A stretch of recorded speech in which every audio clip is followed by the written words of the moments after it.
¿Cómo andan? ¿Se Buen escucha día, bien ahí? profe. Buenas.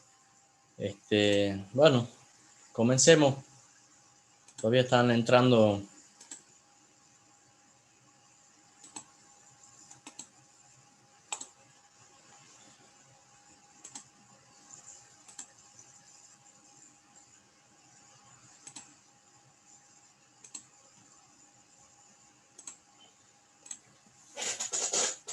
Hoy vamos a ver la bolilla 3, que es sobre calor específico, que vendría a ser una continuación de la bolilla 2 del primer principio.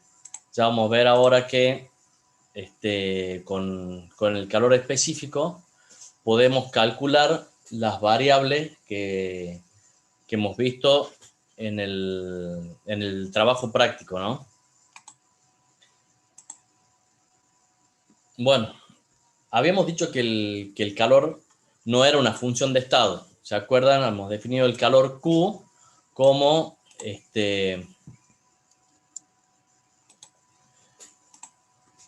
como una energía en tránsito que siempre atravesaba paredes sólidas, y hemos dicho que la podíamos referir a la unidad de cantidad de materia, con lo cual definíamos el calor unitario, que era Q minúscula igual a Q sobre la cantidad de materia. Bien, como el calor no es una función de estado, el calor unitario, Q con minúscula, tampoco es una función de estado. Ahora vamos a definir una nueva variable, que es el calor específico, que sería la diferencial de Q respecto de la temperatura. Entonces, fíjense, esa es la definición de calor específico de Q sobre dt. Bueno, fíjense ahí las unidades, van a ser la unidad del calor respecto de la cantidad de materia, porque esto es calor unitario, y respecto de la temperatura. Bien, entonces, el calor no es función de estado, el calor unitario tampoco, y el calor específico tampoco.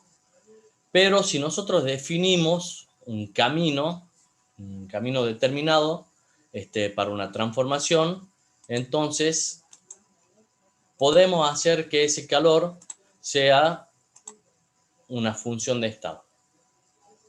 Entonces, si nosotros definimos un camino X, supongamos, un camino conocido, un camino determinado, entonces la función va a pasar a ser una función de estado. Queda perfectamente establecido el calor para esa transformación, y en ese caso pasa a ser una función de estado, como les decía, y ahora va a ser el calor específico de estado o calor específico verdadero que le llamamos.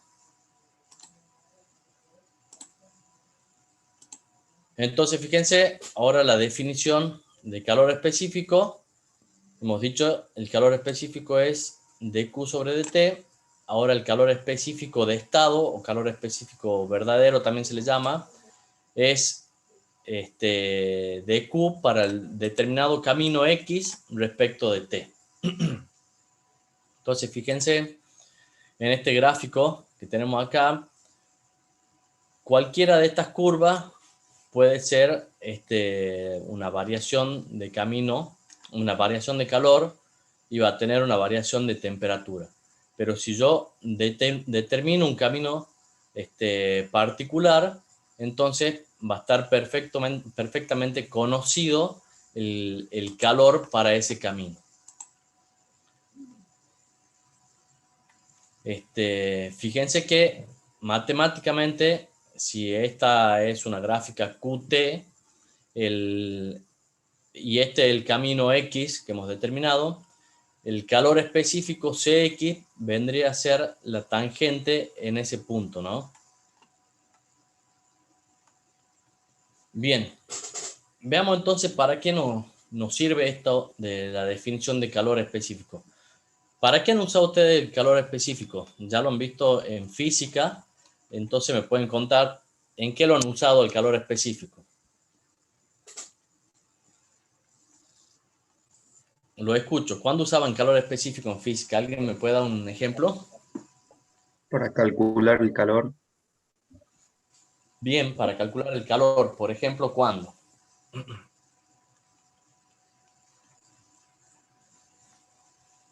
Y por ejemplo, cuando tengo agua a 20 grados y la quiero calentar hasta 50 grados, uso el calor específico, o sea, en calor sensible, digamos. Exactamente. Ese es un ejemplo. Ya vamos a ver cómo se relaciona con lo que hemos visto en el práctico 2. En ese caso del ejemplo que ha dado su compañero, ustedes tienen el calor específico del agua, que es conocido para esas temperaturas, o sea, se lo determina experimentalmente, que vale 1 kilocaloría por kilogramo grado. Entonces, con eso pueden conocer el calor que hay que entregarle al agua para pasar de 20 grados a 50 grados. Si lo quieren hacer por medio de un balance en un sistema abierto, ¿qué harían? Una diferencia de entalpía. Entonces vemos que alguna relación debe haber entre la entalpía y el calor específico, ¿no es cierto? Bueno, veamos entonces los distintos casos, esto que le decía, los distintos caminos conocidos que podemos utilizar, y hay algunos que son básicos. Por ejemplo, si nosotros definimos el camino como una isoterma, o sea, la transformación va a ser a temperatura constante, entonces vamos a tener T igual a constante, dt va a valer 0, entonces el calor específico C de T, le llamemos, digamos, va a ser igual a más o menos infinito. O sea, fíjense que si nosotros en esta expresión, acá, o mejor dicho, aquí, reemplazamos el calor específico a temperatura constante, vamos a tener dQ a temperatura constante sobre dt, pero si es a temperatura constante, el dt ¿cuánto va a valer? Pero, entonces eso tiene infinito. Cero. Entonces, exactamente, el calor específico va a ser más o menos infinito. ¿A qué nos referimos con más o menos infinito? Vamos a decir que es más infinito si le estamos entregando calor o menos infinito si estamos sacando calor. Entonces, ese sería un ejemplo de calor específico para una isoterma. Podemos plantear el calor específico por una adiabática también. En ese caso, el calor es cero, por lo tanto, Q lo consideramos constante, dQ va a ser cero, y el calor específico por una adiabática va a ser igual a cero. Y estos otros dos casos son para una isocora y para una isobara. Veamos para la isocora primero. En el caso que tengamos un proceso a volumen constante, vamos a tener dQ a volumen constante, que ustedes ya saben qué es, que era el calor a volumen constante.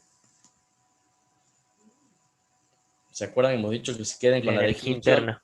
de la energía interna, exactamente. Entonces, calor a volumen constante es energía interna.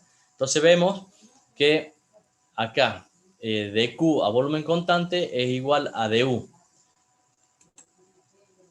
Entonces, si reemplazamos en la expresión del calor específico, vamos a tener que el calor específico a volumen constante, que le llamamos directamente CB, va a ser igual a dQ a volumen constante respecto de T, que es lo mismo que decir dU respecto de T.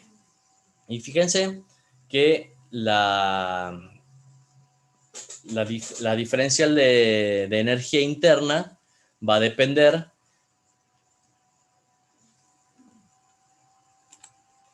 La diferencia de energía interna va a depender del estado, ¿no? La energía interna es una función de estado, entonces va a depender del estado.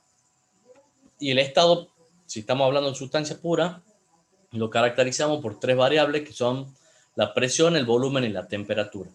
Pero nosotros sabemos que, ya habiendo visto la superficie de estado, las tablas de vapor, etcétera, con dos variables podemos determinar la tercera. Entonces, para definir el estado, acá podríamos usar solo dos variables. Pero como estamos hablando de volumen constante, ya lo conocemos al volumen. Entonces, vamos a elegir la variable b y por lo tanto también vamos a elegir la variable t porque estamos diferenciando respecto de t. Entonces, a DU la vamos a definir a partir del volumen y la temperatura. Bien, entonces fíjense que en ese caso el calor específico volumen constante CB va a ser función del volumen y la temperatura. Y fíjense cómo acá se nota que es una función de estado. O sea, acá tenemos CB es función de B y T, y fíjense que la energía interna es una función de estado que va a depender del volumen y la temperatura. Bien, acá también podemos plantear para el caso de una isobara, en el caso que tengamos una transformación a presión constante, entonces vamos a tener calor a presión constante. ¿Y qué era el calor a presión constante? Entalpía. Exactamente. Entonces fíjense que de nuevo vamos a tener dQ igual a dQ a presión constante va a ser igual a dI. Y de nuevo, como nosotros lo queremos usar para definir el calor específico a presión constante, que le vamos a llamar Cp, vamos a elegir la variable P y la variable T. Obviamente que como acá estamos diferenciando con respecto de T, las variables que vamos a elegir son las variables que nos convenga, como estamos hablando de calor específico, presión constante, a la presión la estaríamos conociendo, por lo tanto, las variables que vamos a usar para definir la entalpía en ese caso sería presión y temperatura. Entonces, fíjense cómo, de nuevo, aquí pasa a ser una función de estado, donde la vamos a definir a partir de la presión y la temperatura. Entonces, fíjense que como son funciones de estado, nosotros para cada estado lo podemos conocer. Y ahora sí, conociendo el calor específico, ahora sí, para cada estado como una función de estado, podemos usarlo a partir de las variables de estado. O sea, de hecho, podríamos hasta ponerlo en los diagramas de estado, ¿no? Bueno, fíjense que en este caso, si nosotros quisiésemos a partir del calor específico despejar el calor, tendríamos que hacer una integral, ¿no es cierto? O sea, pasaríamos acá de T, por ejemplo, si estamos en un proceso a volumen constante, el de T lo pasamos acá hacia el otro miembro y hacemos una integral. Pero en este caso tendríamos que hacer una integral de una función, que es una función de dos variables. O sea, estamos haciendo una integral de una función, en este caso, de B y T respecto de T. Entonces, podríamos determinar el calor, pero bueno, la integral va a tener cierta complejidad, ¿no? Eso podemos ver que se simplifica en ciertos casos. Entonces, veamos acá algunos casos especiales donde esa situación queda simplificada por cuestiones naturales, ¿no? Por cuestiones físicas. Casos particulares, casos especiales que ya conocemos, como ustedes han mencionado recién, por ejemplo, para el agua se toma un calor específico que depende únicamente de la temperatura entre 0 y 100 grados. Independientemente de que sea presión constante o volumen constante, nosotros conocemos el valor y es lo que hemos dicho recién, el CP o el CB son aproximadamente iguales entre sí, son aproximadamente igual a 1 kilocaloría por kilogramo grado.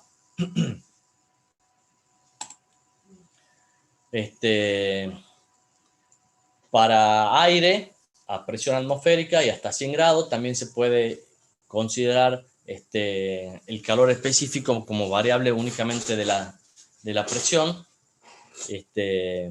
y en este caso sería 1 kilojoule por kilogramo. Para sólido y líquido se toma CP aproximadamente igual al CP. Para sólido se toma igual el CP que el CB. Y otro caso especial es el caso de los gases ideales, que lo vamos a ver ahora a continuación. Bueno, antes de entrar a ver el calor específico para los gases ideales, veamos un comportamiento particular que tienen los gases ideales. Nosotros ya hemos estudiado un poco los gases ideales, hemos visto, hemos definido el Z para los gases reales, habíamos visto que cuando el Z era igual a 1, los gases se comportan como ideales. Hemos dicho que eso se cumple para temperaturas relativamente altas y o bajas presiones de los gases. Entonces veamos este ejemplito que tenemos acá, que es una experiencia realizada por Joule y por Gay-Lussac, en donde tenemos acá en este recipiente de la izquierda, denme un segundo.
Bueno, disculpen.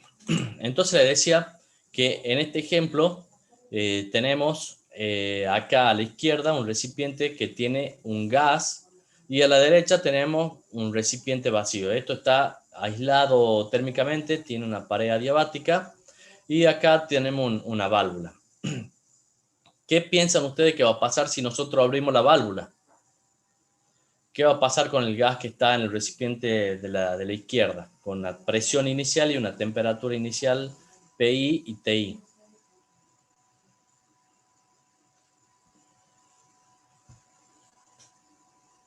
Lo escucho, ¿qué va a suceder?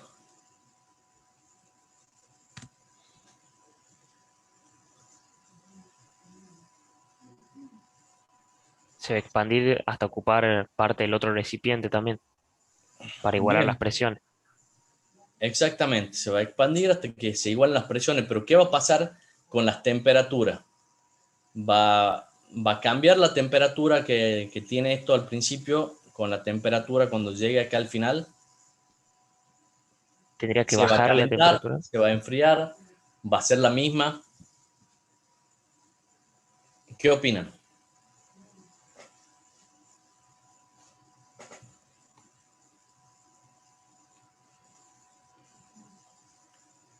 Alguien ha dicho ahí que va a bajar la temperatura. ¿Alguien opina distinto? Bueno, participen un poco, si no esto se pone aburrido, ¿no? Bueno, ahí dice que va a bajar, profe. Ahí dice que va a bajar. Claro, dice que, pero primero analiza el tema de las presiones. Nada, bueno. Entonces, fíjense que pueden darse dos situaciones. Puede ser que la temperatura al final sea la misma o puede ser que la temperatura al final sea menor. ¿De qué va a depender eso? Supongamos que ustedes tienen un desodorante, un desodorante de ambiente, algún aerosol, digamos, y compran el aerosol nuevito, nuevito, y agarran, justo tengo acá un aerosol, supongamos que ustedes agarran el aerosol, está nuevo, y empiezan a descargarlo, ¿no? Está nuevo el aerosol, está lleno. Y lo descargan así, están un buen rato apretando el aerosol. ¿Qué le va a pasar al aerosol? ¿Qué van a sentir en la mano? Que se enfría, puede ser.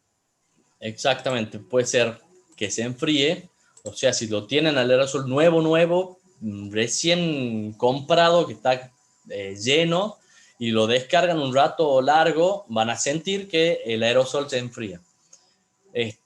Ahora, ¿qué pasa cuando ya el aerosol le queda muy poquito? Ya está en las últimas y ustedes lo sacuden para que le salga un poquito más de gas. ¿Sienten que hay cambio de temperatura en ese caso? No, profe. No, ¿no es cierto? Bueno, ¿a qué se debe eso? En el primer caso, cuando ustedes lo compran, el aerosol está nuevito, hay mucha presión adentro del recipiente, digamos. Entonces, cuando se expande, produce un enfriamiento. Es justamente porque está a una alta presión y se comporta como un gas real. En cambio, cuando le queda muy poquito al recipiente, está a baja presión y se comporta como un gas ideal.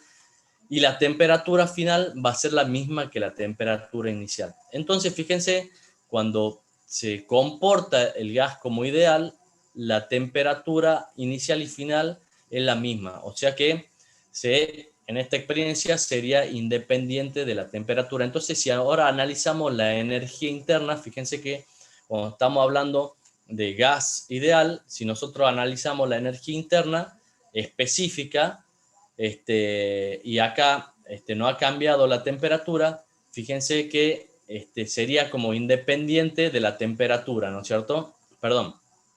O sea, para las dos temperaturas sería lo mismo, lo que cambiaría sería únicamente la presión, ¿no es cierto? Bueno, entonces, en el caso de que tengamos gases ideales, la variación de la energía interna, en ese caso, pasaría a depender únicamente de la temperatura. Por lo tanto, podemos definir, en el caso de los gases ideales, el calor específico como un calor específico que depende únicamente de la temperatura. Acuérdense, fíjense, volvamos acá. Perdón, ahí.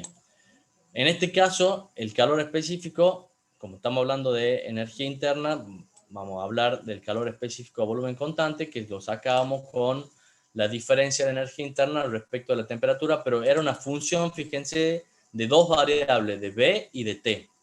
En este caso, va a pasar a ser variable únicamente de la temperatura. O sea, fíjense que en el ejemplito la temperatura inicial y final son la misma y ha cambiado o la presión o el volumen en un caso o en el otro, digamos. Entonces, fíjense que ahora tenemos du es función para gases ideales, es función únicamente de la temperatura, por lo tanto podemos despejar de la ecuación del calor específico y podemos calcular el du como Cb de T. Ustedes han visto que ese du es, en un sistema cerrado, es el calor a volumen constante. Por lo tanto, esta expresión nos puede servir para calcular el calor en un sistema cerrado. Y fíjense que ahora la integral sería una integral mucho más sencilla porque tenemos una integral de una única variable, estamos integrando una función que depende de la temperatura, estamos integrándola respecto de la temperatura. Fíjense que acá está puesto con T mayúscula o con T minúscula, como estas son diferencias, el dt acá no importa, digamos, o sea, el dt es una diferencia, y si yo hago diferencia en grados centígrados o hago diferencia en Kelvin, diferencia de temperatura, ya sea que tome Kelvin o grados centígrados, la diferencia va a ser siempre la misma, ¿no? Pero bueno, al valor del calor específico sí hay que tomarlo en función de lo que estemos tomando como temperatura. Entonces, fíjense que con esta expresión ustedes pueden hacer la integral. Si integramos esta expresión, vamos a tener la diferencia de U igual a la integral entre 0 y t, en este caso, de Cb de t por dt.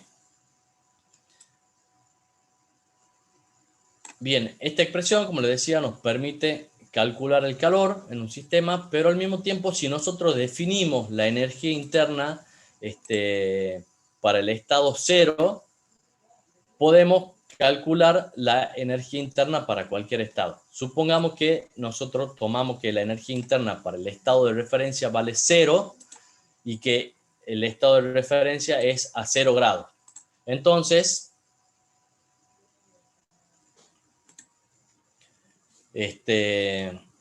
podemos calcular la energía interna a partir de esta expresión. Fíjense que definiendo la energía interna, como les decía, 0 para 0 grados centígrados, entonces tenemos que la integral me va a quedar de esta manera y me va a permitir calcular la energía interna. Ahora bien, si yo ya conozco la energía interna, ¿puedo calcular el calor? Es lo que han visto en el práctico, ¿no? O sea, para calcular el calor en un sistema a volumen constante o en un sistema cerrado, lo que hago es diferencia de energía. Entonces yo puedo hacer la energía interna entre 0 y la temperatura 1, por ejemplo, menos la energía interna 2, que sería la integral entre 0 y la temperatura 2, que sería lo mismo que hacer la integral entre T1 y T2, pero lo podemos hacer como dos integrales por separado o como una integral, depende los límites que tomemos para cada una de las integrales. Eso está reflejado acá en el esquemita que les he puesto acá a la derecha. Fíjense que si esta es la transformación, si esta es la curva de CB, digamos, mejor dicho, es la curva de calor específico a volumen constante, ustedes pueden, a partir del 0, conocer la energía interna. O sea, si hacen la integral entre 0 y t, todo eso, toda el área, digamos, que representa la integral sería la energía interna. Ahora, ustedes pueden hacer la integral entre T1 y T2, eso va a representar el calor, pero es exactamente lo mismo que hacer la integral entre 0 y T2, menos la integral entre 0 y T1, que sería el área esa, y les quedaría lo mismo el área esa que está rayada en forma cruzada. ¿Se entiende más o menos?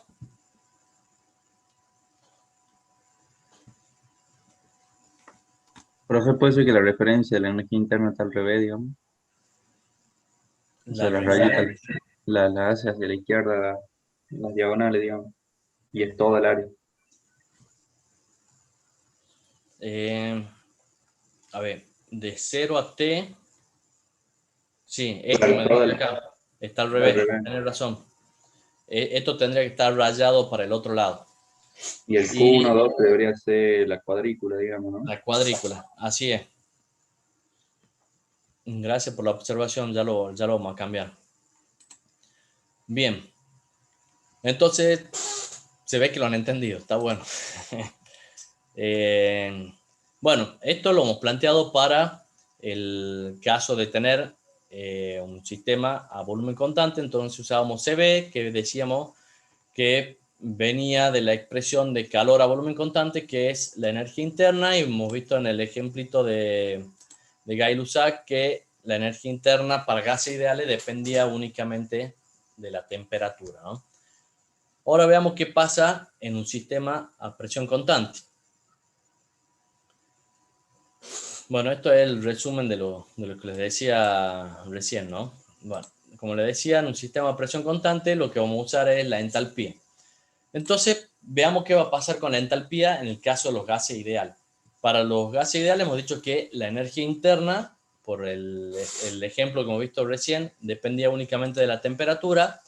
Entonces, veamos por la definición de entalpía, qué es lo que va a pasar. La entalpía es, bueno, calor a presión constante, habíamos dicho, pero también habíamos dicho que era energía interna más energía de desplazamiento, o sea, U más P por B. Si vamos a la ecuación de estado, en el caso de los gases ideales, tenemos que es P por B igual a R por T. Entonces, fíjense que si nosotros reemplazamos la ecuación de estado en la definición de entalpía, vamos a tener que la entalpía es igual a U, que en el caso de los gases ideales es función únicamente de T, más R por T, que esto es función únicamente de T, R es una constante. Por lo tanto, vemos que la entalpía también es únicamente función de T en el caso de los gases ideales. Por lo tanto, podemos hacer el Cp una función únicamente de la temperatura para el caso de los gases ideales. Entonces, reemplazando en la expresión del Cp, nos va a quedar DI de T respecto de T. O sea, vemos que de acá podemos despejar y sacar una integral que va a ser una integral sencilla que va a depender únicamente de la temperatura, ¿no? Entonces, fíjense, eso que les decía está expresado acá. DI como función de T va a ser igual a Cp función de T por dt. Si integramos, vamos a tener la entalpía, la diferencia de entalpía igual a la integral entre 0 y T de Cp por dt. Fíjense que esta entalpía para el estado 0 de referencia puede tener un valor, pero podemos asignarle también un valor 0 porque lo que nos interesa siempre son las diferencias de entalpía. Por lo tanto, podemos tranquilamente asignarle un valor igual a 0 para el estado de temperatura 0, supongamos. Entonces, asumimos esa referencia. Y igual a 0 para 0 grados centígrados. Entonces, fíjense que de esta expresión, acá el I0 se hace 0, por lo tanto, la expresión me queda como está aquí. Y igual a la integral entre 0 y t de Cp de t, que vendría a ser la integral acá entre 0 y t, sería el área que está rayada. Acá también las referencias están al revés. El área rayada hacia la derecha, digamos. Y de nuevo, podemos hacer, si quieren, el calor a presión constante sería la diferencia de entalpía. La diferencia de entalpía la podemos hacer como la integral entre 0 y T2 menos la integral entre 0 y T1. O sea, todo esto sería la integral entre 0 y T2 menos este otro triangulito que está acá, otro rectangulito prácticamente, entre 0 y T1. Me queda el área cruzada, sería el calor transferido a presión constante. O directamente, si quieren hacer la integral entre T1 y T2, sería directamente acá el área rayada con cuadritos, digamos. Profesor, Bueno, sí. ¿puede volver a la diapositiva anterior? Tengo una pregunta. Ahí después de que hace el cambio, digamos, de P por B igual a R por T, ahí a la derecha que dice la derivada parcial de la entalpía respecto de la presión, ¿qué significa el subíndice T? ¿A qué se refiere, A digamos? temperatura constante. Ah, Acá esto significa que para el caso de los gases ideales, las diferencias de entalpía para diferencia de presiones a temperatura constante valen 0. O sea, la variación de la entalpía con la presión, si estamos a temperatura constante, es prácticamente 0, digamos. gracias. Eso se lo pongo acá, no lo he detallado ahora porque lo vamos a ver más adelante, pero ustedes cuando van a repasar en algún momento esto, ya lo van a entender más rápidamente cuando veamos la parte de los diagramas. En los diagramas vamos a ver que esta observación que han hecho ustedes acá, esto que está aquí, lo podemos ver gráficamente, ¿no? En los diagramas. Yo se los dejo acá. El día de mañana, cuando vayan a repasar para el final, lo van a entender rápidamente una vez que ya hayan visto los diagramas. Por ejemplo, el diagrama IS, donde se ve gráficamente que la entalpía se hace independiente de la presión cuando estamos a temperatura constante en la zona de gases ideales. Bueno, acá tenemos una relación entre Cp y Cv. Fíjense que el Cp es la diferencia de calor a presión constante respecto de la temperatura y está relacionado con la entalpía. Y el Cv está relacionado con la energía interna. Entonces, fíjense que en la definición de entalpía, ustedes tienen que la entalpía es la energía interna más una cierta variable que siempre es positiva. Entonces, fíjense que la entalpía siempre va a ser mayor que la energía interna, porque estamos sumando este término que siempre es positivo, ¿no es cierto?